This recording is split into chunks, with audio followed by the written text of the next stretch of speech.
А сейчас мы будем учиться стрелять. Всех победим, всех убьем, всех, кого надо, ограбим. Все будет, как мы любим.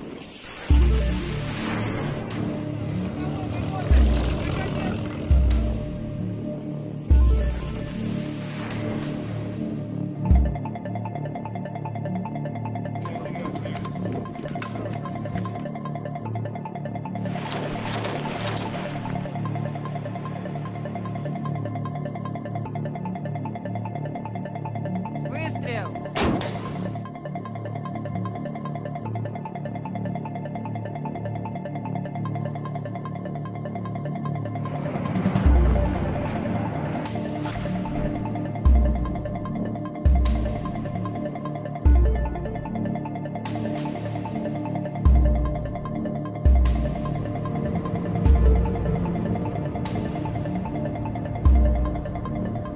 In Russia, military bloggers were furious. They accused the army of failing to hide its troops.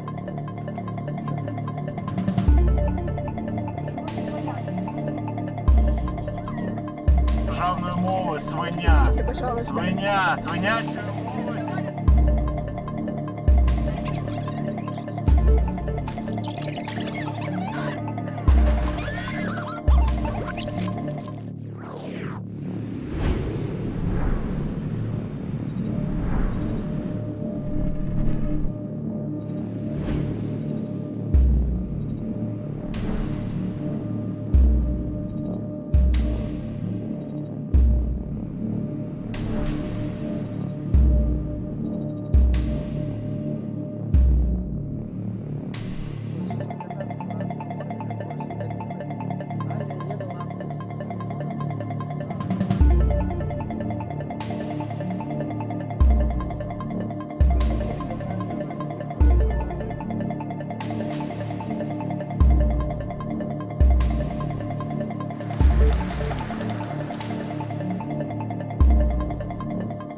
Работа в информационном пространстве – это поле боя, очень важное поле боя.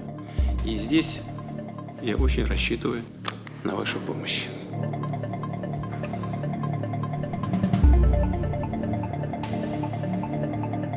У меня было много чего сказать, но я дар речи потерял. Просто это красиво. Давайте посмотрим.